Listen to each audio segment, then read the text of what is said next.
북한이 DMZ에서 갑자기 대규모 공사를 벌이는 이유는 무엇이라고 보시나요? 북한이라는 나라가 공식적으로 표명하고 목적을 두고 있는 게 뭔지 아세요? 조국 통일이에요. 북한의 모든 정책과 국가의 목표는 한반도를 통일하는 게 국가적 사명이었어요. 그거를 김일성이 한국 전쟁을 벌였죠.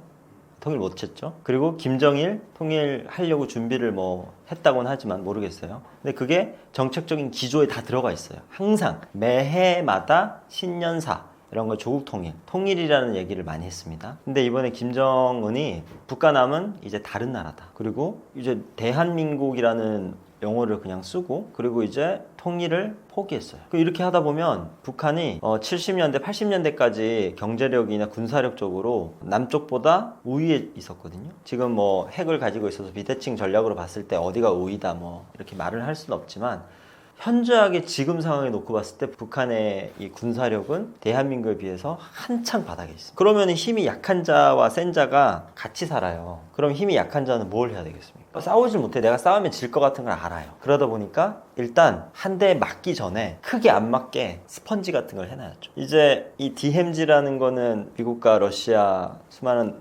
UN 참전국들이 협의를 걸쳐서 남북의 군사적인 충돌을 막기 위해서 만들어 놨는데 이게 예전에는 남쪽이 이런 상황이었어요. 언젠가 북한이 쳐들어오지 않을까? 그래서 아파트도 이제 북한의 전차가 내려오는 걸 어렵게 하려고 도시건설도 그렇게 하고 항상 도시건설이나 정책을 할 때 한국이 옛날에는 북한이 쳐들어오는 걸 대비해서 뭔가를 만들었죠. 근데 이제 상황이 완전히 역전이 됐어요. 이제 한국의 군사력이 세계 5위 안에 들어간다고 하죠. 북한의 군사력은 저기 바닥에 있습니다. 그럼 이제 상황이 역전된 거예요. 북한이 남쪽이 언제 쳐들어올지 않을까? 라는 불안감에 항상 휩싸여 있죠. 그러다 보니까 DMZ, 군사적인 지역 이런 데서 남쪽이 쳐들어오는 걸 방어하고 대비하기 위해서 저런 짓을 하는 겁니다. 근데 저거는 저는 좀 이해가 돼요. 제가 힘이 약하고 누군가가 세면 어떻게 해서든 공격을 피하기 위해서 어떠한 행동을 하지 않을까요? 근데 북한이 그 행동에 지금 들어간 거죠. 김정은이 그렇게 공공연하게 얘기를 했고 또 국제사회나 온 세계가 북한의 군사력과 경제력이 한국보다 현저하게 바닥에 있다는 걸 다 알고 있습니다. 북한 주민들도 이제 알고 있어요. 남쪽이 현저하게 우리나라보다 잘 산다는 걸 다 알고 있어. 북한 주민들도. 그러다 보니까 김정은이 더 이상 속일 필요가 없는 거죠. 이제 거짓말할 필요가 없는 거예요. 그러니까 이렇게 얘기를 했고 그 일환으로 북한이 DMZ 근처에 도로, 철도 다 끊고 혹시라도 어떤 상황을 대비해서 방어 작전을 하는 겁니다. 저거는 공격하려고 하는 게 아니에요. 본인들이 방어하려고 하는 거예요. 작년 이맘때 있었던 큰 사건과도 많이 연결이 되는 거예요. 정치적인 얘기는 안 하겠지만 북한의 어떤 도발을 유도하는 남쪽의 시도들이 몇 번 있었다고 해요. 저도 이제 뉴스를 접해서 들었지만 그런 것들이 이제 북한 입장에서는 얘네가 우리를 공격하려고 하는구나. 그러다 보니까 우리는 좀 방어를 좀 철저하게 해야 되지 않을까? 라는 일환으로 저렇게 대규모 공사를 벌이고 있는 것 같습니다. 이제 대한민국이 북한 입장에서는 제일 두려운 존재가 됐어요. 그리고 항상 대한민국을 북한이 이렇게 생각했어요. 되게 만만하게 생각하고 너네는 우리를 공격 못할 거야. 왜냐하면 남쪽이 항상 평화를 유지하고 우리는 전쟁 안 할 거야. 하지만 누군가가 쳐들어오면 또 우리의 자력으로 나라는 지켜야 돼 해서 국방력도 우리가 키워왔단 말이죠. 근데 어느 순간 남쪽도 북한을 공격할 수 있다라는 어떠한 메시지가 있었어요. 어떤 느낌이 있었어. 그러다 보니까 북한이 이거 아니네. 얘네가 정말 방어만 하는 상황이 이제 더 이상 아니네. 그러니까 우리도 방어를 좀 철저히 해야 되겠다. 북한이 좀 어떻게 보면은 얕잡아 본 거죠. 남쪽을 얕잡아 보고 있다가 이렇게 국방력과 이런 시도들이 좀 있다 보니까 북한이 지금 좀 다급해진 것 같아요. 그리고 요즘 전체적인 이 국제사회 상황을 보면 영토 분쟁, 전쟁 이런 것들이 계속해서 일어나고 있잖아요. 근데 그렇게 일어났을 때 북한은 핵을 가지고 있어서 우리는 그 어떤 나라와도 이제 전쟁을 해도 이길 거라는 자신감이 있었는데 이 핵이라는 걸 쓰는 순간 종말이라는 걸 알고 있어요. 모두가. 그러다 보니까 요즘에는 핵을 사용한 어떤 전쟁보다는 핵을 배제한 어떤 군사적인 충돌들이 지금 계속해서 일어나고 있으니까 그거로 이제 봤을 때 남쪽이 북한보다 훨씬 더 현저하게 위에 있다라는 거를 이제 북한이 받아들이기 시작한 거예요. 그게 아마 북한은 우크라이나 전쟁에 이제 참전을 하면서 그런 것들을 많이 학습을 한 것 같아요. 그래서 이 방어선을 구축하는 게 되게 중요하다라는 것을 이제 우크라이나와 러시아의 전쟁에서 더 많이 학습을 하고 와서 이제 이런 작업들을 하고 있는 게 아닌가라는 생각이 듭니다. 북한 주민들도 남쪽이 무서워서 공사를 하고 있다는 의미로 해석을 하고 있나요? 우리는 이제 굉장히 많은 보도와 또 감시와 이런 것들로 북한의 상황들을 일일이 다 면밀하게 지금 보고 있어요. 근데 북한 안에서는 북한 자국 내에서 일어나고 있는 뉴스, 소식 이런 것들도 다 접해지지 않습니다. 그리고 북한이 지금 남쪽 무서워서 단벽 쌓고 있다라는 걸 이걸 북한 주민들한테 알렸을까요? 안 알렸어요. 이건 지금 북한 안에서는 비밀리에 DMZ 근처에 있는 군 부대에만 이제 하달이 된 명령일 겁니다. 그렇기 때문에 북한 주민들한테 이게 그렇게 노출이 안 됐고, 사실 거기 주변에 있는 사람들은 이 모습을 봐서 알겠죠. 근데 이러한 모습들이 북한 주민들로 봤을 때는 되게 위협적으로 다가올 것 같아요. 전쟁이 일어나지 않나? 왜냐면 되게 평온하였던 이 군사 분계선 DMZ가 지금 거의 80년 가까이 이어지고 있는데 갑자기 막 담벼락 쌓고 있고 군인들이 왔다 갔다 하고 작업을 막 하고 있으면 북한 주민들 입장에서는 좀 불안하지 않을까요? 저희도 만약에 그렇게 한다고 하면 좀 불안하잖아요. 또 그 주변에 사는 사람들은. 그래서 북한 주민들이 이런 모습을 보면 불안해할 것 같습니다. 과거 북한에서 사시면서 DMZ 일대 공사나 군사력 강화 움직임을 체감하신 적이 있으셨나요? 있었다면 어떤 분위기였나요? 사실 제일 크게 북한에 보도됐던 게 판문점 도끼 만행 사건이라고 있었어요.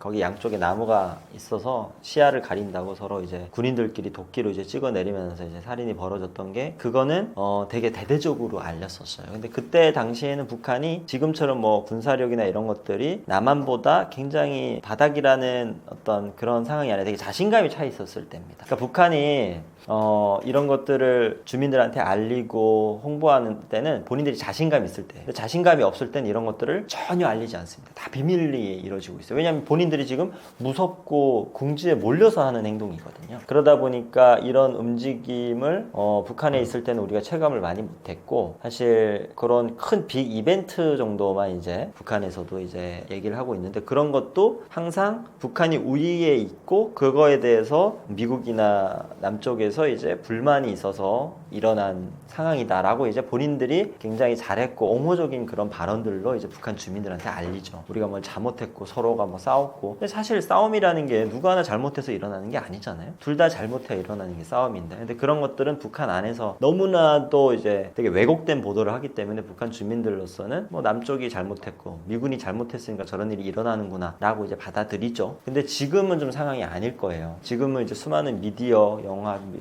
뉴스 이런 것들이 북한 안에 그래도 내부적으로 많이 들어가 있기 때문에 이런 사건이 이런 어떤 움직임이 있다 이랬을 때는 북한 주민들이 되게 불안해하고 아까 얘기했던 것처럼 그리고 뭔 일이 일어나는 거 아닌가 이런 걱정부터 앞설 것 같습니다. 저는. 그리고 북한이 이거 말고 반대적으로 그런 건 알렸어요. 예전에 남북 관계가 되게 좋을 때 판문점에서 남북 군인들이 만나서 이제 적대적 행위를 안 하려고 이제 서로가 하해도 하고 그 주변에 이런 군사 장비 같은 것도 멀리 하고 이렇게 하는 하합의 기간이 있었어요. 근데 그런 것들은 어떻게 보면 좋은 거잖아요. 이런 것들은 북한 주민들한테도 많이 알렸어요. 북한이. 그래서 남북 관계가 이렇게 좋아지고 있다. 그리고 군사적인 대립이 안 일어날 것 같다. 근데 이런 걸 접했을 때 북한 주민들의 입장에서는 되게 좋은 뉴스잖아요. 그러다 보니까 이런 것들을 환영하고 또 분위기 좋게 받아들였겠죠. 그리고 희망이 되는 어떤 상황들이니까. 근데 이렇게 막 공사 준비하고 이러면 약간 전쟁 준비하는 것 같잖아요. 그러다 보니까 북한 주민들이 불안하고 또 이런 걸 또 알리지도 않죠, 북한이. 그리고 북한이 또 알리지 않는 이유 중에 하나가 북한은 항상 전쟁 준비예요. 365일 전쟁 준비예요.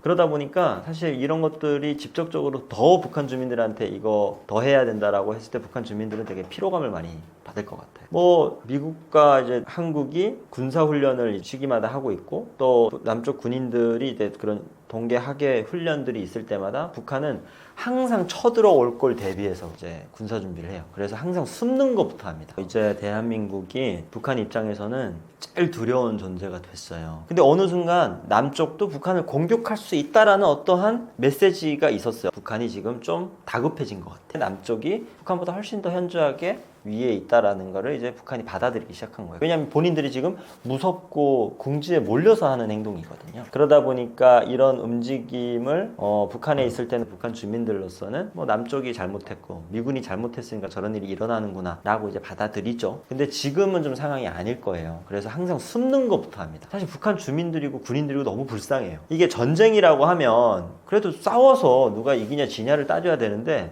전쟁이 일어날 것 같다면 일단 숨어요.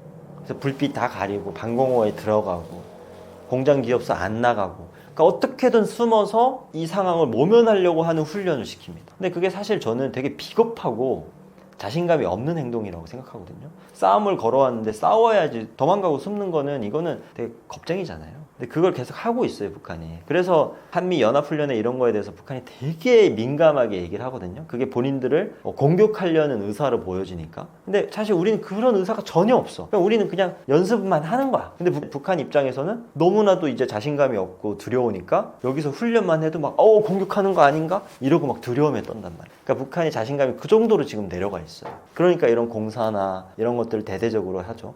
저는 이게 어떻게 보면은 이 분단이 지속되고 북한의 세습이 계속 이어지면 DMZ가 어느 순간 베를린 장벽처럼 다 담벼락으로 쌓여져 있을 것 같아요. 아무도 못 넘어가게. 그것도 막 2중, 3중으로 돼 있을 것 같아요. 지금도 굉장히 삼엄하지만 이거보다 더 삼엄하게 돼 있어서 개미 한 마리 얼씬 못하게끔 북한이 이제 막을 것 같다라는 그런 생각도 좀 해봅니다. 원치는 않지만. 이런 대규모의 공사가 탈북에도 영향을 미치나요? 한반도를 가로지르고 있는 이 DMZ가 직선으로 가로지른 게 아니라 이렇게 막 삐뚤삐뚤 해가지고 거의 뭐 300km 넘게 이제 구간이 있잖아요. 근데 거기 뭐 산도 있고 물도 있고 뭐 골짜기도 있고 그럴 텐데 지금 이렇게 막는 데는 되게 이동이 가능한 데를 이렇게 막아버리는 거거든요. 근데 이제 대부분의 기순하는 용사들을 보면 산세가 험하고 막 물이고 이런 데는 오기 힘들단 말이죠. 이런 데 어떻게 해서든 이제 걸쳐서 좀 그나마 이제 뭐 생존의 가능성이 있는 데로 온단 말이죠. 근데 이런 걸 이렇게 일절 차단해 버리면 지금도 숫자가 드문 기순 용사라든지 뭐 북한 주민들의 이렇게 탈북이 정말 아예 없어지겠죠. 이렇게 되면은 이 담벼락을 넘어야 된다거나 아니면 이렇게 싸운 데는 그냥 냅두지 않고 경비가 엄청 삼엄할 거 아니에요. 그러면은 이제 지금보다도 더 현저하게 탈출을 시도하는 군인들이 줄어들 거예요. 이렇게 되면은. 그래서 거의 이제 DMZ를 걸쳐서 남쪽으로 오는 북한의 어떤 기순 용사들은 앞으로 거의 찾아볼 수 없게 되지 않을까라는 걱정이 좀 앞섭니다. 이번 움직임이 앞으로 남북 관계나 긴장 상황에 어떤 영향을 줄 것이라고 보시나요? 사실 저는 이제 남북 관계가 좀 좋아졌으면 좋겠어요. 뭐 이게 북한의 당국을 옹호하고 김정을 옹호하는 건 절대 아닙니다. 절대 아니고 남북 관계가 좀 완화가 돼야 북한 안에서 살고 있는 사람들이 한국 드라마 하나 보다가 걸려도 지금보다는 처벌이 좀 덜할 거고 한국 제품을 하나 쓰다 걸려도 지금보다는 처벌이 좀 덜할 겁니다. 그러니까 삶의 어떤 피로감이 덜해지죠. 왜냐하면 한국 제품이나 한국의 어떤 문화나 정보들이 많이 유입이 되는데 그거를 지금처럼 남북 관계가 안 좋으면 북한 당국이 더 엄격하게 처벌하고 탄압한단 말이죠. 근데 남북관계가 좀 좋아지면 그런 게 좀 느슨해질 거예요. 그럼 북한 주민들의 피로감도 좀 줄어들고 그리고 또 남북관계가 좋아지면 남쪽에서 많은 것들이 또 북한으로 뭐가 됐던 유입이 많이 되잖아요. 그런 것들이 북한 주민들에게 직접적으로 간접적으로 영향을 끼칠 거란 말이죠. 생활에. 그러다 보니까 북한 주민들의 삶이 조금은 윤택해지지 않을까. 라는 바람으로 남북관계가 좀 좋아졌으면 좋겠어요. 그리고 또 지금 들어온 정부가 어떻게 보면은 그래도 남북관계를 좀 뭐랄까 좋게 하려고 노력하는 이제 진보 진영이다 보니까 그런 상황이 이루어지기를 바라지만 김정은이 사실 담을 쌓아버렸거든요. 김정은이 공식적으로 남북은 이제 더 이상 한민족이 아니다. 따로 살자. 그냥 피곤하니까 따로 살아. 그냥 말해버렸어요. 그리고 사실 국제적으로 봤을 때도 유엔도 따로 가입돼 있고 나라도 따로 돼 있어요. 그러니까 김정은이 그렇게 얘기를 하는 건 또 어떻게 보면 막무가내 얘기는 또 아닙니다. 남북만 서로가 이제 특수 관계에 입각한 어떤 두 체제다 이렇게만 얘기를 하지 국제사회는 남북은 다른 나라예요 이미. 그러다 보니까 김정은이 이제 그런 말을 하고 김정은이 그런 말을 하게 된 배경은 러시아와 중국의 힘이 있는 거죠. 자기가 혼자서는 절대 그렇게 말 못합니다. 하지만 그 배경의 어떤 힘을 믿고 미국과 반적대 세력까지 손을 잡고 북한이 그런 목소리를 낼 수 있는 거죠. 그래서 앞으로 남북관계의 이 봄바람은 쉽지 않을 거다라는 생각이 듭니다. 왜냐하면 지금까지 수많은 반복이 이어졌거든요. 남북관계 개선, 악화, 개선, 악화 이게 지금 수십 번이 이어졌는데 그럴 때마다 북한이 느끼는 거는 본인들이 항상 이용당했다라고 생각해요. 나아진 게 없다라고 생각해요. 그러니까 지금도 똑같을 거다. 그래서 앞으로의 남북관계는 사실 예전과 다르게 진행이 돼야만 이 어떤 고리를 끊을 수 있다라고 생각해요. 뭐 햇빛 정책, 북한에 퍼주는 거 이런 걸로는 이제 북한이 더 이상 마음을 열지는 않을 것 같습니다. 정말 어떤 우리가 생각하지 못하는 정말 새로운 방법으로 북한에 다가가야만 이 남북관계가 좋아지지 않을까. 근데 그거는 저는 모르죠. 높으신 사람들이 아마 좀 했으면 좋겠다라는 바람입니다. 최근 공군 행사에서 나온 북한 김주혜의 단독샷은 어떤 의미를 담고 있다고 보시나요? 북한의 미디어들을 이제 한국에서 북한 공부하는 분들이 이제 평가를 많이 하고 분석을 많이 합니다. 보면 이게 사실 평가나 분석을 할 수 있는 기반이 되는 것들이 북한은 3대 세습을 하고 있기 때문에 그게 가능해요. 이게 떡하니 갑자기 누가 하나 나와서 첫 지도자면 분석하기가 어렵죠. 통계가 없으니까. 근데 쭉 해온 게 있죠. 김일성, 김정일, 김정은, 이제 김주애까지 이어질 텐데 권력의 어떤 레임덕이 올 때는 이제 북한 주민들한테 미디어에 보여질 때 이 사세 크기가 달라져요. 미묘하게. 그래서 김일성이 김정일이라는 후보자를 처음에 이렇게 본인이 끌어낼 때는 본인이 항상 앞에 있는 모습들의 보도 사진들이 많았어요. 그리고 김정일은 약간 뒤에 있고 자기보다 작게 그렸죠. 근데 어느 순간 이제 김정일의 파워가 이렇게 올라오다 보니까 김일성이 뒤로 가기 시작합니다. 근데 그런 것들을 이제 많이 보도가 돼요. 그러니까 보도 내용들이 일상에서 나오지만 사진들을 놓고 보면 그 일련의 순서들을 쫙 보면 달라지는 게 보여요. 김정은은 이제 갑자기 지도자가 되면서 이제 그런 단계들은 좀 많이 없어졌는데 김주애가 지금 좀 길게 등장을 하고 있잖아요. 초반에는 어떻게 보면 되게 사이드에서 많이 등장을 하다 지금은 단독 샷까지 받고 있어요. 그래서 전에는 김주애가 갑자기 없어져서 막 건강 이상설이다, 후계자가 아니다, 막 이런 얘기가 나왔는데 이번에 또 이제 북한 미디어에 나왔어요. 그리고 이제 단독 샷까지 보여주는 거는 이거는 많은 사람들이 예측을 이렇다 저렇다 하고는 있지만 제가 볼 때는 북한의 이 공적인 행사나 특히나 이 군 쪽에 가서 김주애를 원샷을 놓는다? 이거는 김정은이 김주애를 후계자로 아예 대놓고 밀고 있는 방 중에 하나라고 저는 생각을 해요.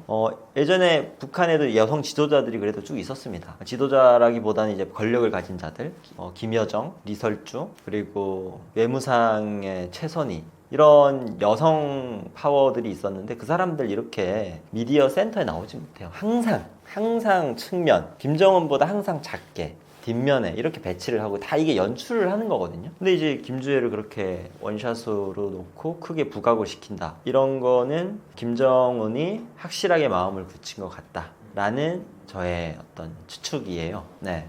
하지만 아직 시기상조가 좀 아니죠. 아직 어리기도 하고 또 김정은도 아직까지는 건강 이상설이나 아니면 40대인데 아직 권력을 탄탄하게 잡고 있기 때문에 그게 이제 김주애한테 바로 넘어갈 수는 없지만 이런 식으로 김정은도 주변에 있는 이 권력자들에게 자, 다음은 김주애다 라는 것을 본인이 되게 면밀하게 계산해서 되게 오랜 시간 노출할 것 같아요. 김주애가 군 장교들에게 경례를 받는 장면은 북한 주민들에게 어떤 메시지로 느껴질 것으로 보시나요?